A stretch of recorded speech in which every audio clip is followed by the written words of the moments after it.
ये कल पढ़ा दिए थे, हाँ ये कल हो गया था आपका, ये पढ़ाई दिए थे, ये हो ही चुका है, ये सब ख़त्म हो चुका है, बस अभी बचा हुआ है वही। ओके, गुड इवनिंग वर्तिका। चलो शुरू करते हैं अभी। तो आई थिंक सभी बच्चों को photo respiration, number 1 photo respiration, number 2 C3 cycle and number 3 is a C4, इन तीनों के बीच में बेसिक डिफरेंसेस पता चल गया होगा। और जो चार्ट मैंने आपको दिया है भरने के लिए, जो मतलब जो भरवाया हुआ था किताब में आपके दिया हुआ है, उस चार्ट को आप भर ले रहे हो और इजी तरीके से अब आप उसको जो है सॉल्व कर सकते हो। अगर मोटा मोटी बात करी जाए तो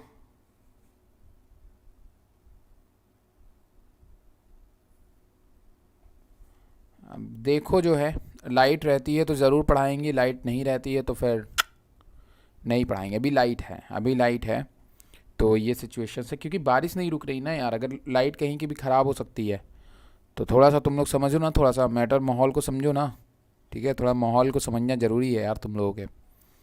तो लाइट अगर रहती है तो ज़रूर पढ़ाएंगे, अगर लाइट नहीं रहती है तो फिर आज का वेट कर लेना, बाकी देखेंगे कल दिन वगैरह में रख लिया जाएगा। Okay look at, listen this, listen listen. So तो मैंने कहा फोटो रेस्पायरेशन जो प्रोसेस होती थी, यहाँ पे आपके सामने साइकिल बनी हुई है। तो कुछ लोग ऐसे हैं जो नए नए आए हुए हैं, तो मैं थोड़ा सा एक बार उसको रिमाइंड करवा दे रहा हूँ। देखो यहाँ पे जैसे केल्विन साइकिल थी, मैंने आपसे बताया था कि केल्विन साइकिल जब रन करती है तो यहाँ पे अगर कार्बन डाइऑक्साइड मॉलिक्यूल है तो रुबिस्को RuBP के साथ में मिल करके, RuBP के साथ में मिल करके 6 का ग्लूकोज 6 कार्बन बनते थे। बट यहाँ पे कार्बन डाइऑक्साइड नहीं, इसलिए केवल 5 कार्बन ही बनेगा। 5 कार्बन बनने के कारण क्या होता है कि 5 कार्बन से 2 ग्लिसरेट मॉलिक्यूल नहीं बन सकते हैं, क्योंकि ग्लिसरेट मॉलिक्यूल 3 कार्बन के होते हैं, इसलिए केवल एक ही ग्लिसरेट मॉलिक्यूल बनता है। और अगर एक ही ग्लिसरेट मॉलिक्यूल बनता है तो ये ग्लिसरेट मॉलिक्यूल जो है ग्लूकोज बनाने में एबल नहीं हो पाएगा। और बाद में बदले में क्या मिलता है कि 2 फॉस्फोग्लाइकोलेट मॉलिक्यूल मिलते हैं। 2 फॉस्फोग्लाइकोलेट आप बोल सकते हो या केवल फॉस्फोग्लाइकोलेट बोल सकते हो, नॉट 2 फॉस्फोग्लाइकोलेट। 2 का मतलब है 2 कार्बन का, फॉस्फोग्लाइकोलेट 2 कार्बन का होता है और बाद में जाकर के ग्लाइकोलेट में कन्वर्ट हो जाता है।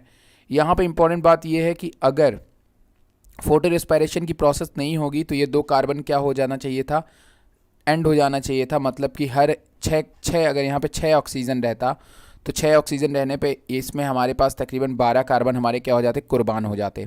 लेकिन चूंकि क्या होता है कि ये फोटो फास्फो रेस्पायरेशन के थ्रू क्या होता है कि प्रोसेस आगे जाती है और आगे जा कर के जो ऑक्सीजन होता है वो रिमूवल होता रहता है, और बाकी जो कार्बन डाइऑक्साइड है वो केवल एक ही कार्बन डाइऑक्साइड, मतलब एक ही कार्बन हमारा बाहर निकलता है। मतलब अगर 1 टन में 1 कार्बन बाहर निकल रहा है तो 6 अगर ऑक्सीजन के लिए जाएगा तो केवल और केवल 3 कार्बन ही बाहर निकलता है, बाकी के 9 कार्बन क्या होते हैं हमारे, वापस लौट आते हैं। अब ये साइकिल सब मैंने आपको जो है बता दी थी गूगल मीट की क्लास पे। तो भाई अगर मिस किया है तो मिस किया है तो और अच्छी बात है, नहीं मिस किया है तो और अच्छी बात है। तो मैंने आपको बताया हुआ था सिंपली बात में कि अगर यहाँ पे 12 कार्बन बनते हैं, लुक एट दिस। मैं एक बार फिर से, जो बच्चे थोड़ा सा नहीं थे तो भाई अब क्या बताऊँ यार, एक गुस्सा मत दिलाया करो यार तुम लोग, रहा करो भाई जब भी बता दिया जाए, नहीं तो पहले बता दिया करो सर नहीं हो पाएगा। जब मैंने बोला कि गूगल मीट पे सुबह क्लास आपकी है तो आप मुझे बता दिया करो सर फ़ोन डाउन है या कुछ, तो मैं अपने हिसाब से टॉपिक को अरेंज कर लूँ। ये बहुत ही ख़राब होता है यार, मतलब मैं बढ़ भी नहीं पाता हूँ बिना बताए और आप फंसा भी देते हो मुझे। So look at this. Okay, सभी बच्चे बहुत ही ध्यान से देखेंगे, जिनको जाने का मन है अभी जा सकते हैं, बाद में आ सकते हैं, वो बात की बात है। अभी बहुत ही ध्यान समझेंगे। और अब आदित्य ऐसी गलती मत किया करो भाई प्लीज़, कुछ दिन तक मत करो यार गलती, कुछ दिन तक मत करो, जब तक ये एग्ज़ाम ख़त्म नहीं हो रहा है। इसको सीरियसली थोड़ा सा लो और पढ़ाई को भी सीरियसली लो मेरे। चलो यहाँ पे केल्विन साइकिल की अगर हम बात करें तो मैंने कहा था केल्विन साइकिल के लिए रिक्वायरमेंट कंपोनेंट क्या होता है, कार्बन डाइऑक्साइड होता है। मानता हूँ मेरी बात, आपकी बात को मैं मानता हूँ कि कार्बन डाइऑक्साइड जो होता है वो एक रिक्वायरमेंट होता है, ये बात मैं समझ रहा हूँ। बट केल्विन साइकिल जो है, मैंने कहा कि केल्विन साइकिल तब रन करेगी जब टेम्परेचर क्या होगा, कोल्ड होगा। बट फोटो रेस्पायरेशन तब रन करती है जब टेम्परेचर क्या होता है, बहुत ही हॉट होता है। कहने का मतलब ये है कि C3 प्लांट में C4 प्लांट है तो सर्वाइव कर ले जाएगा, क्योंकि C4 प्लांट में फोटो रेस्पायरेशन नहीं होती है। बट C3 प्लांट की जो एडाप्टेशन होती है वो नॉर्मल प्लांट जैसी होती है, इसलिए ये फोटो रेस्पायरेशन नहीं कर पाते हैं। तो मतलब ये अपने आप को एडॉप्ट नहीं कर पाते हैं हॉट टेम्परेचर में, इसीलिए क्या करना शुरू कर देते हैं, फोटो रेस्पायरेशन करना शुरू कर देते हैं। फोटो रेस्पायरेशन तब होता है जब लीफ के अंदर ऑक्सीजन का कंसंट्रेशन क्या हो जाए, बढ़ जाए, और कार्बन डाइऑक्साइड का कंसंट्रेशन क्या हो जाए, घट जाए।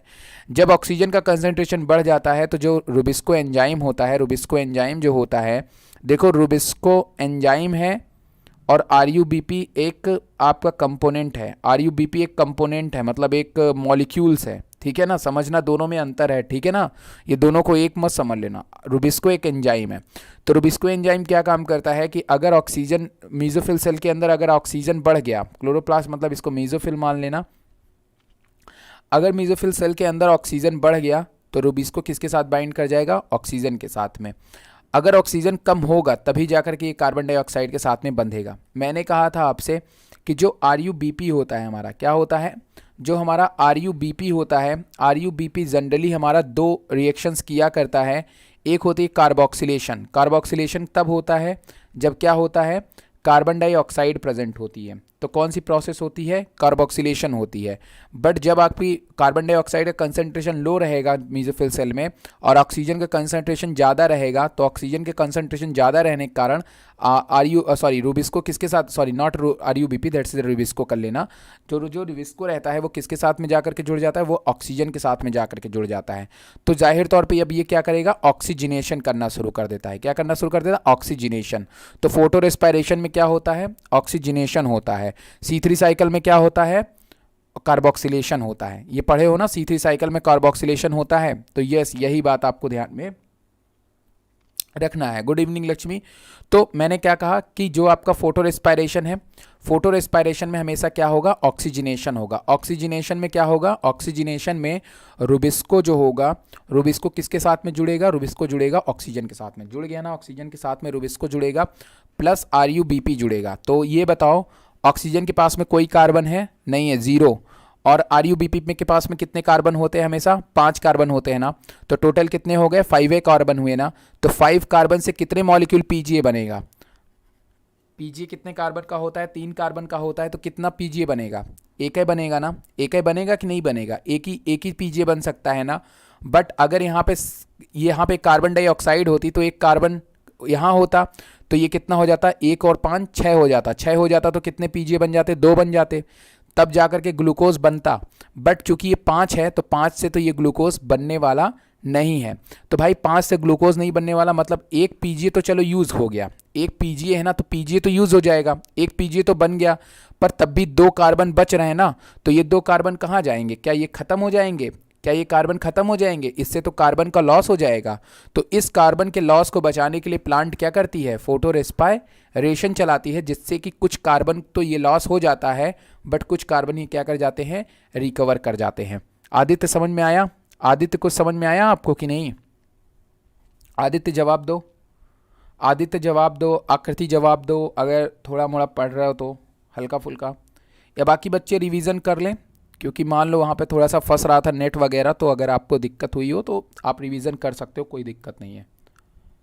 सबको समझ में आ रहा है ना। साइकिल ये मैंने बनाई हुई है, साइकिल बहुत पहले बनाई हुई थी, 3 साल पहले बनाई हुई थी आज के।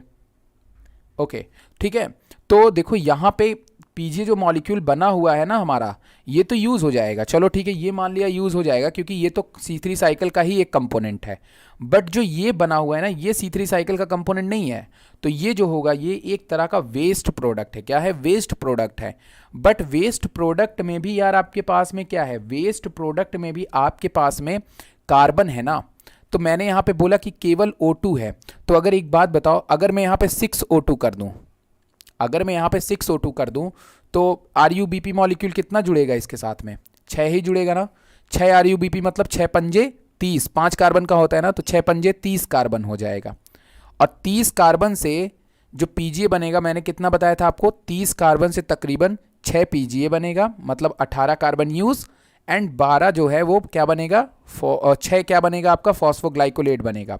तो 2 कार्बन का ये होता है, तो 12 कार्बन यहाँ, और 12-18 मिलकर के कितने हो गए, 12-18 मिलकर के आपके हो गए 30 आपके कंप्लीट हो गए ना। तो ये 12 कार्बन खतरे में है, क्योंकि ये जो फॉस्फोग्लाइकोलेट है ये C3 साइकिल में नहीं जाता है ना। तुमको मैंने क्या बताया, C3 साइकिल में कौन जाता है, फॉस्फोग्लिसरेट, पीजीए जाता है, बट ये नहीं जाता। ये जो 12 कार्बन है ये वेस्ट है। बट अब ये कार्बन जो है, कार्बन वेस्ट नहीं होता, कार्बन प्लांट के लिए रिक्वायरमेंट है। बट ये प्रोडक्ट जो बना होगा उसको प्लांट यूज कैसे करे, ये प्लांट के समझ में नहीं आ रहा है कि ये 12 वाले को ये यूज कैसे करे। तो इसको यूज करने के लिए इसको क्या करना होता है, इसने एक साइकिल रन कराई जिसको हम लोग कहते हैं फोटो रेस्पिरेशन साइकिल। अब इस फोटो रेस्पिरेशन साइकिल के लिए इसने क्या किया कि सबसे पहले इसको कन्वर्ट किया, इस मॉलिक्यूल को, इसके साथ में 12 कार्बन थे, हमेशा ध्यान में रखना 12 कार्बन अभी भी है इसके साथ में, इसको ग्लाइकोलेट में कन्वर्ट किया। क्यों? क्योंकि ग्लाइकोलेट ही एक सेल से दूसरे सेल में जा सकती थी। तो ग्लाइकोलेट कहां पहुंच गई? पराक्सीसोम में पहुंच गई। तो अगर कोई पूछेगा कि फोटो रेस्पिरेशन किन 3 सेल ऑर्गेनेल में होती है, तो पहली क्लोरोप्लास्ट, दूसरी पराक्सीसोम, तीसरी mitochondria. Now listen this, 12 carbon आपकी कहां पहुंच गई? ग्लाइकोलेट में पहुंच गई। और ग्लाइकोलेट में पहुंचने के बाद जो ये 12 कार्बन है ये यहां भी स्टोर है, बट अभी देखो इसके साथ में केवल कार्बन ही नहीं है, इसके साथ में और क्या है? ऑक्सीजन भी है।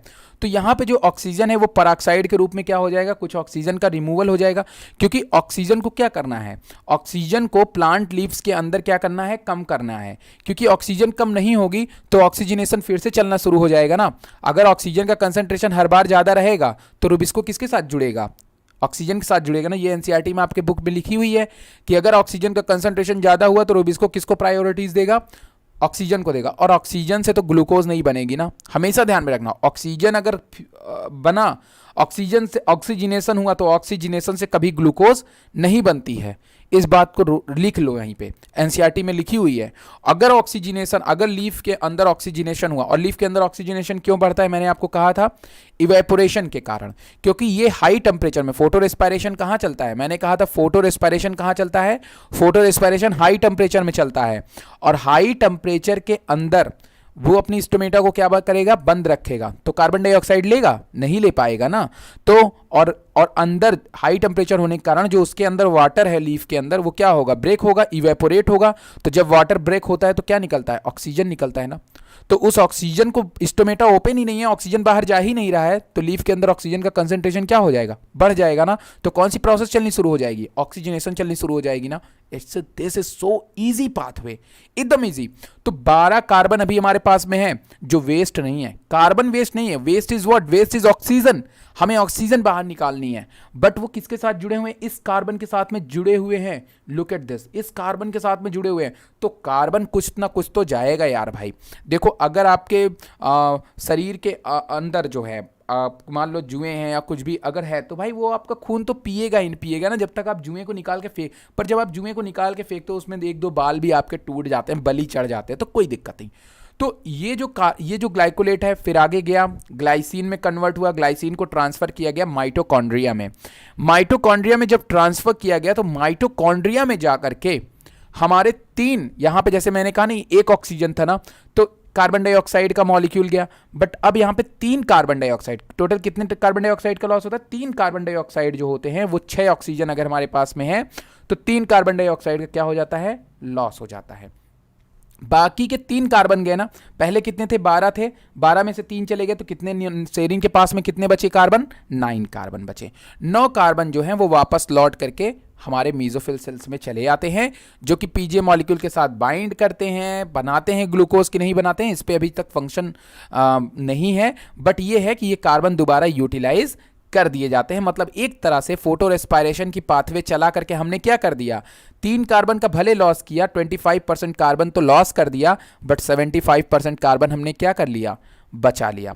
तो बताओ जरा, फोटो रेस्पिरेशन यूजफुल प्रोसेस है, हार्मफुल प्रोसेस है? बताओ हमें, आदित्य बताओ, फोटो रेस्पिरेशन यूजफुल प्रोसेस हुई या हार्मफुल प्रोसेस हुई? चलो बताओ आदित्य, आदित्य बताएंगे भाई।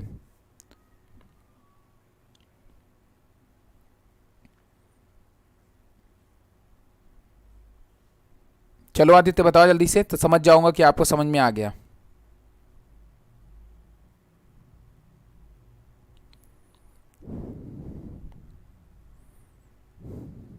यूजफुल, ठीक है। तो ये ही आपको समझना है कि इसने, अगर ये फोटो रेस्पिरेशन ना चलती, अगर ये ऑर्गेनेल ना होते, पराक्सीसोम ना होता, माइटोकॉन्ड्रिया ना होता, तो 12 कार्बन का नुकसान होता, 12 कार्बन का नुकसान होता इनको। और प्लांट को कार्बन चाहिए भाई ग्लूकोज बनाने के लिए, क्योंकि बगैर कार्बन के पीजीए मॉलिक्यूल तो बनने से रहा, और पीजीए नहीं बनेगा तो C3 साइकिल रन नहीं करेगी। हम किस प्लांट के बारे में पढ़ रहे हैं? फोटो रेस्पिरेशन किस में चलेगी? C3 में चलेगी। C4 के पास में तो एडाप्टेशन है, वो गर्म जगह पे सर्वाइव कर जाएगा, बट जो C4 प्लांट, बट जो C3 प्लांट है वो सर्वाइव नहीं कर पाएगा। उसके लिए उसके अंदर फोटो रेस्पिरेशन चल ही जानी है भाई, वो चल जाएगी। समझ रहे हो ना मेरी बात? तो इस तरीके से जो प्लांट है वो अपने 25% कार्बन की बलि दे देता है, बाकी के 9 जो कार्बन हैं उनको ये सिक्योर रख लेता है, सेफ रख लेता है, और 75% को ये सेफ रख लेता है। तो अगर यहां पे आप 12 कर दोगे, अगर यहां पे आप 12 कर दोगे तो 12 करने पे कितने RUBP? 12 RUBP, 12 RUBP, 12 12 पंजे 60, 60 मॉलिक्यूल आपके 60 कार्बन हो गए। और ये कितने हो जाएंगे? 6 दूनी 12 हो जाएंगे, 12 12 तिहाई 36, 36, और ये भी 12 हो जाएंगे, तो 12 दूनी 24, 24 और 36 कितने हो जाएंगे? जोड़ लो अपना। अच्छा ओके, ये 12 हो जाएंगे, तो 12 दूनी और 24, 24 और 36 कितने हो गए भाई? काउंट करो। 60 हो गए, आई थिंक 60 हो गए ना, हाँ 60 हो गए। तो 60 कंप्लीट हो गए ना। अब अगर 60, अगर 24 जाएगा, 24 जाएगा तो 24 का 25% क्या होता है? 24 का 25% क्या होता है? आई थिंक 24 का 25%, 12, ओके, 6, हाँ 6, कितने कार्बन डाइऑक्साइड का लॉस होगा? 6 का लॉस होगा, और बाकी 24 वापस लौट करके आ जाएगा। और 24 नहीं, 18 वापस लौट के आएगा, राइट? 18 वापस लौट के चला आएगा। तो 75 हमेशा होगा। आपको ये पूछ सकता है आपसे, रख सकता है क्वेश्चंस, ठीक है? मान लो कि यहाँ पे आपके ऑक्सीजन नंबर बोल दे कि भाई हमने 12 मॉलिक्यूल कार्बन ऑक्सीजन का जो है वो ट्रांसफ़र किया था, तो बताओ कितने का कितने कार्बन का हमें लॉस होगा। तो आपको पता चल जाएगा ना, हमेशा बस 25 को ध्यान में रखना है। ओके लिसन, तो ये सिंपल था बिल्कुल फोटो रेस्पिरेशन। अगर समझ में आया हो तो वीडियो को लाइक कर देना, क्योंकि 6 ही लाइक है और वॉच ज़्यादा है। इतना मारूंगा ना तुम लोगों को, सीख जाओगे। एक तो जो है वीडियो लेके जा रहे हो, ऊपर से जो है लाइक तक नहीं करते हो, गधे कहीं के। जो लाइक नहीं किया वो गधा है। चलो आगे बढ़ते हैं। अब यहाँ पे देखो, ये फोटो रेस्पिरेशन था। अब हम लोग चैप्टर को खत्म करने के लिए चलते हैं आगे की तरफ। बस चैप्टर में अब आपका एक चीज और बचा हुआ है, वो है कंडीशंस क्या है फोटो रेस्पिरेशंस की। कौन कौन से ऐसे फैक्टर्स हैं जो हमारे फोटो रेस्पिरेशंस को या फिर फोटोसिंथेसिस को अफेक्ट करते हैं। और उसके बाद आपका ये चैप्टर बहुत सिंपली कुछ ही लेक्चर्स में आपका ये चैप्टर खत्म हो गया।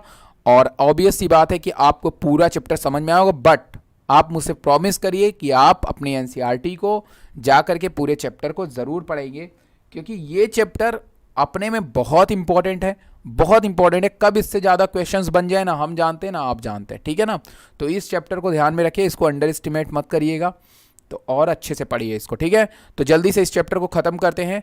और आई थिंक दोबारा आप लोग ये गलती मत किया करो। अगर मैं कहता हूँ कि क्लासेस इस समय इंपॉर्टेंट है, तो यस इस समय क्लासेस इंपॉर्टेंट है। जो इस समय मिस करेगा वो अपनी गलतियों को खुद समझे भाई, मुझे नहीं पता है भाई, ठीक है? चलो ओके, तो हम लोग हैं चैप्टर नंबर 13 पे, और हम लोग शुरू कर रहे हैं चैप्टर को, आखिरी ख़त्म करने के मुहाने पे हैं हम लोग, ठीक है?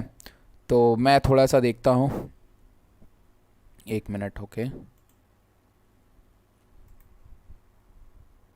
अब जा करके 8 लाइक हुए हैं। देखो ये होती है बात, कहने पे बच्चे सुनते हैं, तभी वो लोग इतना, जो यूट्यूब पे कुछ लोग हैं पागलों जैसे चिल्लाते हैं, लाइक सब्सक्राइब सब्सक्राइब कर दो भाई, सब्सक्राइब कर दो, अदरवाइज बहुत दिक्कत हो जाएगी, ज़िंदगी ख़त्म हो जाएगी, यहीं पे पूरा यूट्यूब भ्रष्ट हो जाएगा, है ना? ऐसे से खिसिया खिसिया के यार लाइक और सब्सक्राइब मांगते हैं कि पूछो मत। हम तो यार कुछ कह भी नहीं सकते ना कि हमारे में कौन सा 800 लाइक हो जाने वाला है। जितने लोग देखते हैं मुझे पता है उतने लाइक ही हो सकते हैं। अच्छा, आज आप लोगों ने सीड जर्मिनेशन वाला देखा था जो मैंने बनाया हुआ था? बताओ, सीड जर्मिनेशन वाला आज जो मैंने वीडियो बना के डाला है, किसने किसने देखा बताओ? कमाल का था? जिसने देखा बताओ कमाल का था, मस्त लगा?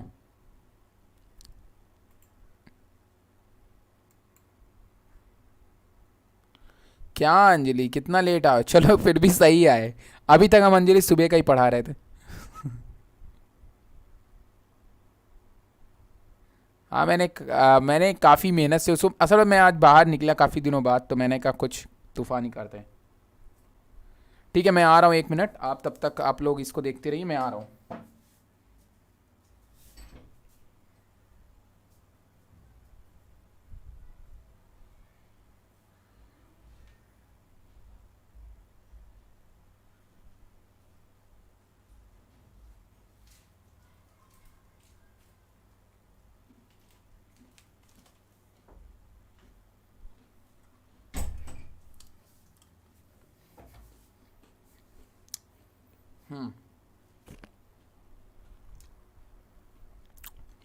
देखिएगा वाकई में मतलब वो काफ़ी कमाल का है। बात ऐसी कि उसके अंदर आपको सीड जर्मिनेशन का बिल्कुल एकदम वो रियल वीडियो है ना, तो रियल का अपना अलग ही मज़ा होता है। सभी बच्चे देखिएगा उस वीडियो को, बहुत जल्दी ही बन गया था वो, थोड़ा सा 1-2 घंटे का टाइम लगा था बस। मतलब एडिट वगैरह करने में थोड़ा टाइम लग जाता है, बाकी ऐसा कुछ है नहीं।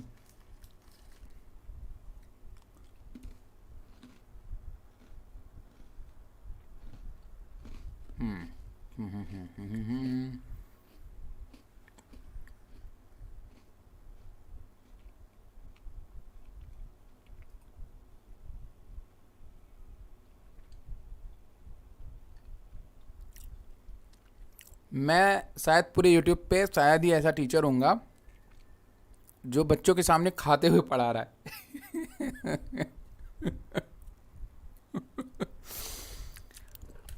और चाय पीते हुए। इंटरेस्टिंग टीचर, मतलब इस मामले में तो मैं पहला हूँ भाई, मैं इतना तो मान रहा हूँ, कोई लाइव इस तरह से नहीं पढ़ाता।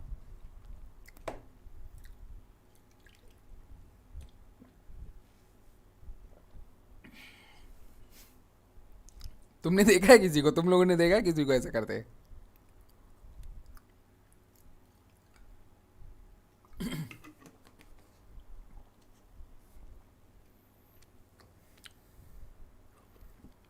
चलो भाई,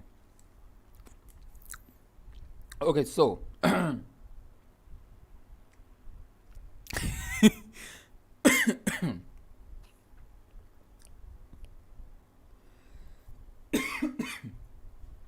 चलो फैक्टर ऑफ एटिंग फोटोसिंथेसिस की तरफ देखते हैं। अब पहले इसके बारे में कहानी थोड़ी सी सुन लो। हर बार मेरी कहानियाँ ऐसी रहती हैं कि जो आपका ऐसा होता था आओ आकृति, तो भाई अब भाई देखो तुम 4 टीचरों से पढ़ते हो तो तुम ज़्यादा देखे होगे। ओके चलो, okay look at this. First of all factors, यार देखो फोटोसिंथेसिस के लिए वही चीज़ यूज़फुल है जो फोटोसिंथेसिस के लिए चाहिए। आपके ऊपर कोई वही आदमी इफेक्ट डाल सकता है जो आपकी ज़रूरत है, ठीक है ना? समझ रहे हो कि नहीं मेरी बात? आपके ऊपर वही आदमी इफेक्ट डाल सकता है जो आपकी ज़रूरत है। लाइक अवर फादर,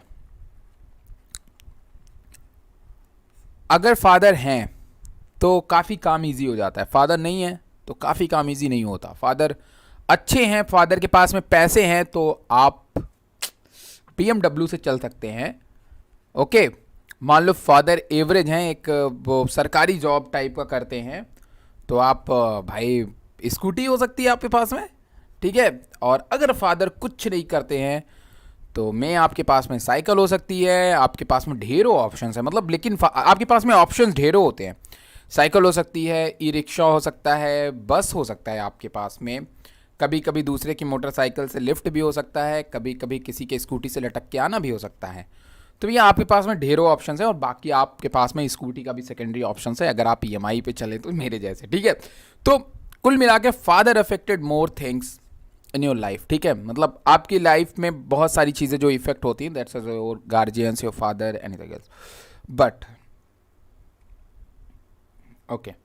तो जो आपको यहाँ पे समझने की जो सबसे ज़्यादा मेन इंपॉर्टेंट बात है ये कि फैक्टर्स जो हमें जो फोटोसिंथेसिस को अफेक्ट करते हैं वो कोई और फैक्टर्स नहीं होते, वो उनके लिए इंपॉर्टेंट होते हैं, बट हद से ज़्यादा मिल गया तो भी दिक्कत है, हद से कम मिला तो भी दिक्कत है।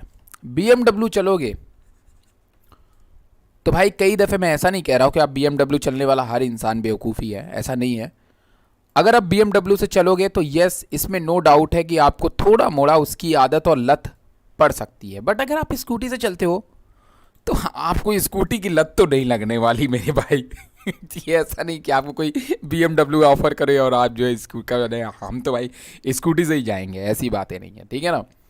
तो जो स्कूटी वाला बंदा है या जो पैदल वाला बंदा है वो उसको जाए जितने चढ़ा दो वो सब में फील गुड, बट जो BMW वाला वो थोड़ा सा उसके लिए ऑड हो सकता है, कुछ और बात हो सकती है, रिलैक्सेशन के लिए हो सकता है, कुछ भी हो सकता है। नो, अब हम लोग फोटोसिंथेसिस पे आते हैं। फोटोसिंथेसिस के लिए इंपॉर्टेंट कंपोनेंट है कार्बन डाइऑक्साइड। इससे कहीं ज्यादा इंपॉर्टेंट है intensity of light. Intensity of light बहुत ज़्यादा इंपॉर्टेंट है। आपने देखा कि फोटोसिंथेसिस के लिए हमने एक परफेक्ट लाइट को प्लान किया है, लाइक अ ब्लू लाइट, जिसकी इंटेंसिटी 680 नैनोमीटर से 700 नैनोमीटर के आसपास में होनी चाहिए, एंड रेड लाइट। मैंने कहा था कि अगर आप इसकी इंटेंसिटी को बढ़ा देते हो, अगर आप इसकी इंटेंसिटी को बढ़ा दोगे तो भाई सिंपली सी बात आप ध्यान में रखो, मैंने क्या कहा था कि क्लोरोफिल मॉलिक्यूल डैमेज होने का खतरा बढ़ जाएगा। तो if you increase in intensity so much, your photosynthetic rate is affected. अगर आप इंटेंसिटी बढ़ाओगे तो आपकी फोटोसिंथेसिस रेट पे प्रभाव पड़ेगा ही पड़ेगा। ठीक है ना, समझ रहे हो मेरी बात की नहीं? तो यही अफेक्ट करने वाले फैक्टर्स हैं, like carbon dioxide. You know that the yielding of photosynthesis like sugar molecules, glucose etcetera, ये सब डिपेंड करते हैं कार्बन डाइऑक्साइड के कंसंट्रेशन के ऊपर। अगर but in the nature only 0.3%, 0.03 and 0.04% carbon dioxide involve, या एटमॉस्फेयर के अंदर इतना ही कार्बन डाइऑक्साइड हमारे पास में है, जो कि एक लिमिटेशन अमाउंट में होता है, बहुत ज्यादा अमाउंट में नहीं होता है। बट अगर हम कार्बन डाइऑक्साइड मॉलिक्यूल को बढ़ा देते हैं तो फोटोसिंथेटिक रेट भी इंक्रीज होगा, जरूर होगा, बट उसकी एक लिमिटेशंस होगी। उस लिमिटेशंस के बाद वो सेल बर्दाश्त नहीं कर पाएगा। भाई सिंपली सी बात ऐसी है, सुनो मेरी बात। बाइक में आप अगर 2 लीटर पेट्रोल भराओ चाहे 1 लीटर पेट्रोल भराओ, नो डिपेंडेंट, बट अगर आप ज्यादा चीनी खाओगे ना तो शुगर किसको होगा? आप ही को होगा ना, पड़ोसी को थोड़ी ना होगा। क्योंकि ऐसा क्यों होता है? क्योंकि जब हम बहुत ज्यादा शुगर कंज्यूम करना शुरू करते हैं तो रिजल्ट क्या होता है कि आपकी जो इंसुलिन होती है वो बार बार उसको फंक्शन करना होता है, बार बार शुगर लेवल को बैलेंस करना होता है, बार बार आपकी जो ऑर्गेनल होती हैं वो वर्क करती हैं, जिससे कि वो चैनल्स क्या हो जाते हैं, डैमेज होने के चांसेस इंक्रीज हो जाते हैं। तो मेरे कहने का मतलब ये है कि अगर आप कार्बन डाइऑक्साइड की इंटेंसिटी को लगातार हाई रखते हो, थोड़े टाइम के लिए हाई हो गया कार्बन डाइऑक्साइड तो दिक्कत नहीं, प्लांट बैलेंस कर लेगा। बट अगर आप लगातार कार्बन डाइऑक्साइड को बहुत ज़्यादा रखते हो तो उतना ज़्यादा वाटर मॉलिक्यूल को तोड़ना है उसको, क्योंकि एनर्जी चाहिए ना बनाने के लिए भाई। तो कंडीशंस ऑफ प्लांट पे डिपेंड करता है। एक नॉर्मल प्लांट जो है फेल्ड हो जाएगा, उसका सिस्टम फेल्ड हो जाएगा, जिससे फोटोसिंथेटिक रेट अफेक्ट हो जाएगी। तो the carbon dioxide is important. एक चीज टेम्परेचर की बात करते हैं। टेम्परेचर इंपॉर्टेंट है भाई मेरे। टेम्परेचर तो क्यों इंपॉर्टेंट है आपको पता है? Temperature important for enzymatic reactions. Enzymatic reactions the first of all temperature. आपको बातें पता है टेम्परेचर के बारे में कि जो टेम्परेचर होता है, टेम्परेचर अभी मैंने आपको पढ़ाया था C3 and C4 plant totally depend upon temperature, completely temperature पे था। C3 प्लांट के अंदर फोटो रेस्पिरेशन पाया जाता है, क्यों? क्योंकि वो हाई टेम्परेचर से निपट नहीं सकता। हाई टेम्परेचर से वो नहीं निपट सका, इसीलिए उसको क्या हो गया, घाटा लगा कि नहीं लगा? वो भले कार्बन बचा ले गया बट एक कार्बन का लॉस हुआ। पहली चीज 25% कार्बन गया ना उसका 25% कार्बन तो गया, बट साथ में और क्या नुकसान हुआ उसका साथ में और नुकसान हुआ कि भाई साहब उसको अब क्या कहते हैं, उसको ग्लूकोज बनाने के लिए एक एक्स्ट्रा साइकिल और एक बार रन करानी पड़ेगी, क्योंकि एक बार में उसकी ज़रूरत कंप्लीट नहीं हुई। तो मेरे कहने का मतलब ये, कहीं ना कहीं जो टेम्परेचर है उसने क्या कर दिया, उसने C3 साइकिल को झोंक दिया भाई साहब कि जाओ तुम्हारे अंदर ग्लूकोज अभी नहीं बनेगा, ऑक्सीजन इन्वॉल्व हो रही है इसमें। तो टेम्परेचर बढ़ाने पे C3 प्लांट की जो यील्डिंग होती है ग्लूकोज बनाने की वो अफेक्ट हो जाती है, घट जाती है। और बहुत ज़्यादा लो टेम्परेचर पे भी यही सेम चीज़ हमें देखने को मिलती है। तो एक फेवरेबल क्लाइमेट का होना एक फेवरेबल टेम्परेचर का होना प्लांट के लिए सुटेबल होता है, तो temperature is important. The other one is light. The other one is light. Light भाई बताने की जरूरत ही नहीं है। वाटर मॉलिक्यूल का ब्रेकडाउन कौन करता है? फोटोलिसिस ऑफ वाटर लाइट करती है। और लाइट के ना होने से वाटर मॉलिक्यूल का ब्रेकडाउन नहीं होगा, और वाटर मॉलिक्यूल का अगर ब्रेकडाउन नहीं होगा तो कैसे सोच सकते हो एटीपी और एनएडीपी बनने वाली, और कैसे आपकी C3 साइकिल चलने वाली। तो कुल मिला के बात इतनी है ना कि लाइट नहीं हुआ तो भी photosynthesis affected. And the last point is concentration of water. Concentration of water जो है वो बहुत इंपॉर्टेंट होता है भाई। अगर आपने पेड़ को पानी ना दिया तो पेड़ के साथ में क्या होता है ये आप अच्छी तरह जानते हैं, हम तो क्या ही बताएं आपको, ठीक है ना। तो चलिए शुरू करते हैं अपने इसी टॉपिक को, लाइन बाय लाइन इसको समझते चलते हैं।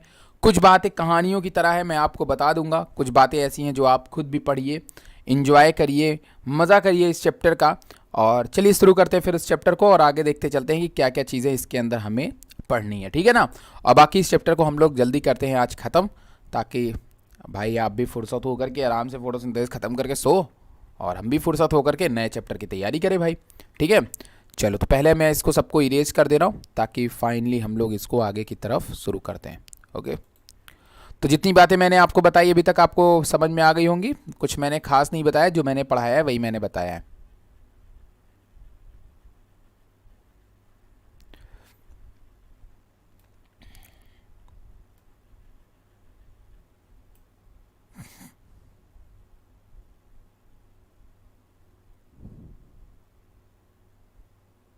चलो एक मिनट।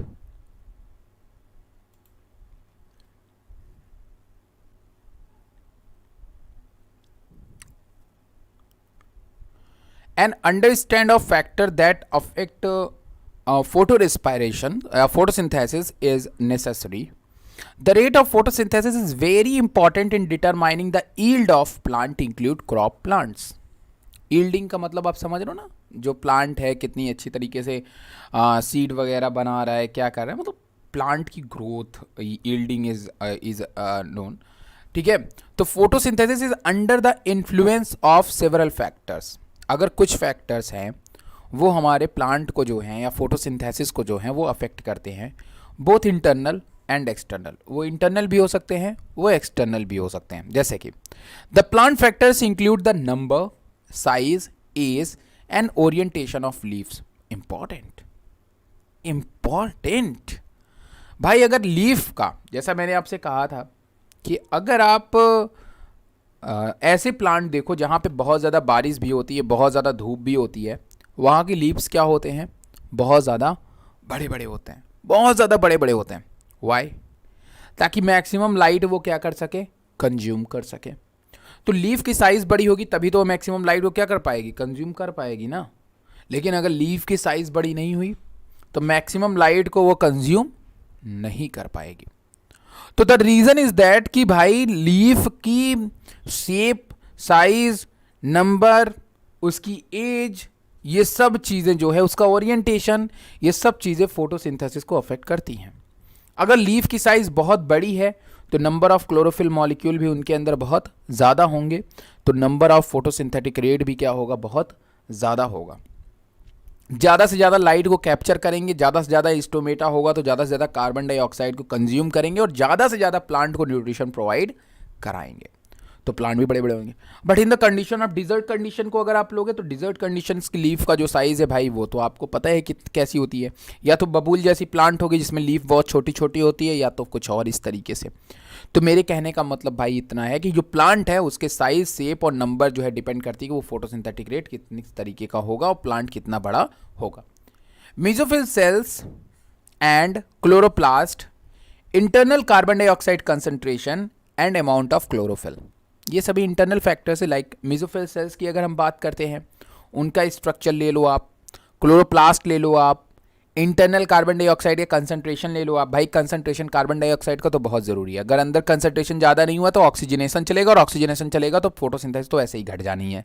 फोटो रेस्पिरेशन चला तो फोटोसिंथेसिस तो नहीं होने वाली ना। सो इंटरनल कार्बन डाइऑक्साइड का कंसंट्रेशन और अमाउंट ऑफ क्लोरोफिल, भाई जैसा कि मैंने कहा क्लोरोफिल अगर पत्तियों में ज़्यादा नहीं होगा तो मेरे भाई फोटोसिंथेसिस करेगा कौन। द प्लांट और internal factor are dependent on genetic predispositions and growth of the plant. ये बात डिपेंड करता है कि जो प्लांट है उसकी जेनेटिक वैल्यू कैसी है, वो प्लांट किस प्लांट का है, मटेरियल किस प्लांट का है, और प्लांट की ग्रोथ कैसी हुई है।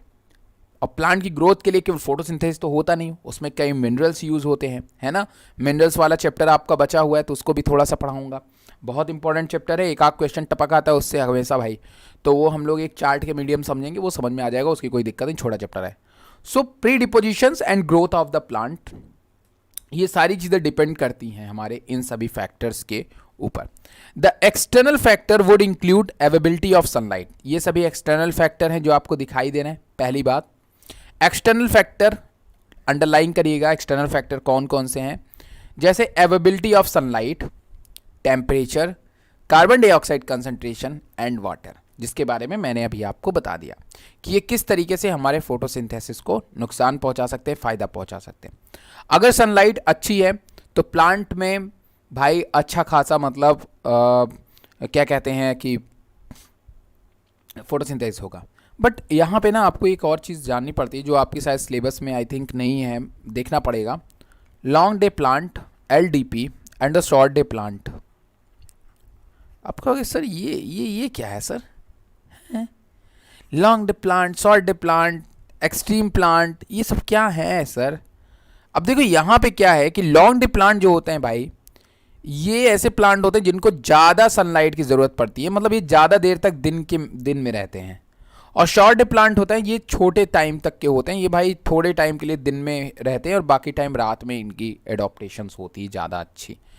तो हर किसी प्लांट की एडॉप्टेशंस भी अलग होती है, लॉन्ग डे प्लांट की, शॉर्ट डे प्लांट की, वो क्लाइमेट के हिसाब से, जगह के हिसाब से, जोग्राफिकल कंडीशन के हिसाब से पाए जाते हैं। तो ये भी आपको ध्यान में रखना है कि प्लांट किस तरीके का है, शॉर्ट डे है या फिर लॉन्ग डे है, ये भी कई दफ़े डिपेंड करता है हमारे फोटोसिंथेटिक रेट के ऊपर।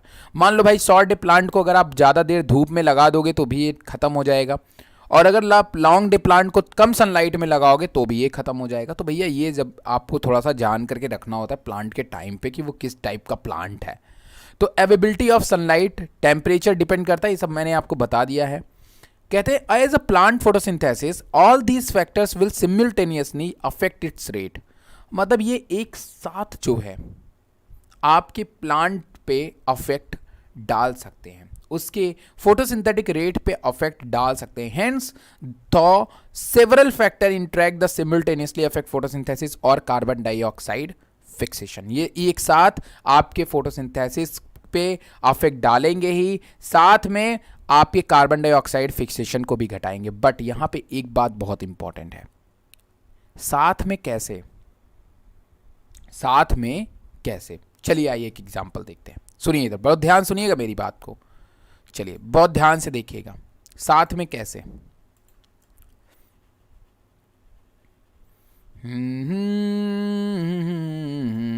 देखिए इधर,